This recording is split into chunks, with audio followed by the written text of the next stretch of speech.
Good morning friends, आपका स्वागत है नेट गेटवे में।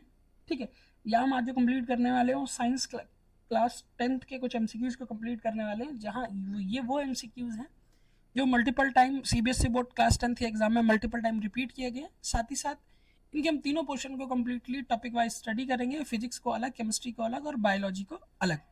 ठीक है, ताकि जो प्रीवियस ईयर एमसीक्यू उनको कम्प्लीटली हम रीड आउट कर पाए, किसी तरह का कोई कंफ्यूजन ना हो।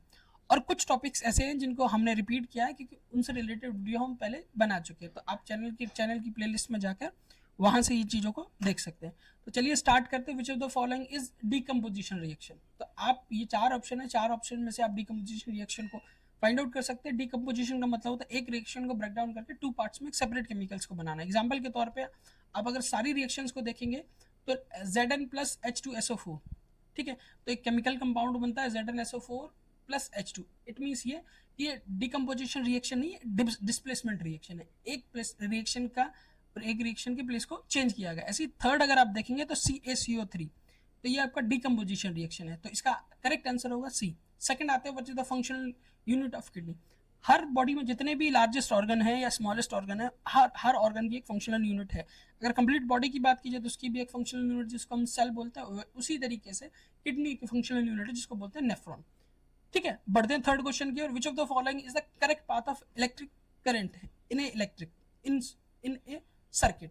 सर्किट के अंदर इलेक्ट्रिसिटी का करंट पाथ होता क्या है? देखिए, हमेशा इलेक्ट्रिसिटी जो फ्लो करती है वो नेगेटिव से पॉजिटिव की ओर फ्लो करती है, तो इसका जो करेक्ट आंसर है वो सी। अब बढ़ते हैं फोर्थ क्वेश्चन की ओर। The gas is release during the photosynthesis is. देखिए, प्लांट्स में और ह्यूमंस में दोनों चीजों का डिफरेंस होता है। हम जो ह्यूमंस हैं वो ऑक्सीजन को इनहेल करते हैं, कार्बन डाइऑक्साइड को रिलीज करते हैं। Same as plant, but process उल्टा होता है। वो कार्बन डाइऑक्साइड को इनहेल करते हैं और ऑक्सीजन को रिलीज करते हैं। इसीलिए एनवायरमेंट में दोनों चीजों का बैलेंस बना रहता है। तो यहाँ जो बी है उसका करेक्ट आंसर होगा, क्योंकि फोटोसिंथेसिस कहाँ होता है? प्लांट्स में ऑक्सीजन को रिलीज किया जाता है, कार्बन डाइऑक्साइड को टेक किया जाता है। ठीक है, बढ़ते हैं थर्ड क्वेश्चन की ओर। The resistance of the wire is directly proportional to its length. इसमें अपने फॉर्मूला भी पढ़ते हैं resistance equal to rho upon L upon A. ठीक है, इस पर बेस्ड कुछ न्यूमेरिकल्स भी करेंगे क्योंकि इन काफी न्यूमेरिकल्स को सीबीएसई ने 10th क्लास में पूछा है। बढ़ते हैं अगले क्वेश्चन की ओर। Which acid is produce in the stomach. ठीक है, ऐसा कौन सा एसिड है जो स्टमक में प्रोड्यूस होता है? ठीक है, और ये जो स्टमक में प्रोड्यूस होने वाला एसिड है ये हमारे फूड को डाइजेस्ट करने में हमारी हेल्प करता है। इसका नाम है HCl। देखिए, स्टमक के अंदर काफी सारे फंक्शन होते हैं और स्टमक की जो एसिड प्रॉपर्टी है वो इसीलिए ताकि फूड को इजीली डाइजेस्ट किया जा सके।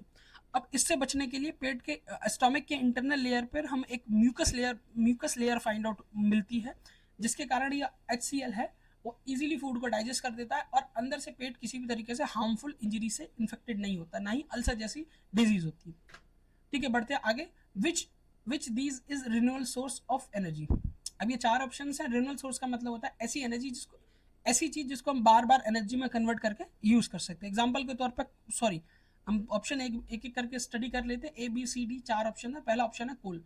कोल को हम कई बार यूज नहीं कर सकते। कोल का आप सिंपल एक बार यूज कर सकते हैं, दो बार यूज कर सकते हो। सिंपल एज पेट्रोलियम अगर इसको सिर्फ सिंगल टाइम यूज कर सकते हो। विंड को टरबाइन के द्वारा काफी टाइम तक, लंबे समय तक यूज किया जा सकता है। हवा को इलेक्ट्रिसिटी में कन्वर्ट करने के लिए इसका यूज किया जाता है। नेचुरल गैस को भी सिंगल टाइम यूज कर सकते हैं। इसका आंसर है सी। बढ़ते क्वेश्चन नंबर 8 की ओर। What is the SI unit of electric current. SI unit electric current का होता है एम्पियर। ठीक है, अब बढ़ते हैं 9 क्वेश्चन के। Which part of the plant is responsible for the transportation of water. ठीक है, ये चार पार्ट है, स्टोमेटा, हेयर, रूट, फाइलम और जाइलम। जाइलम रिस्पॉन्सिबल होता है ट्रांसपोर्टेशन ऑफ, ठीक है, ट्रांसपोर्टेशन के लिए जाइलम आपका रिस्पॉन्सिबल होता है। अगला question number 10। Which process convert sugar into alcohol. Fermentation एक प्रोसेस होती है जिस प्रोसेस से शुगर को अल्कोहल में कन्वर्ट किया जाता है। साथ ही अगर हम बात करें, अभी हमने अपने चैनल यूट्यूब चैनल पर एक क्लास 10th और 9th और 10th के लिए स्पेशल कोर्स लॉन्च किया है जो सिर्फ 149 रुपीज का है। इसमें हमने फिजिक्स, केमिस्ट्री, बायो को तीनों को सेपरेटली सॉल्व किया।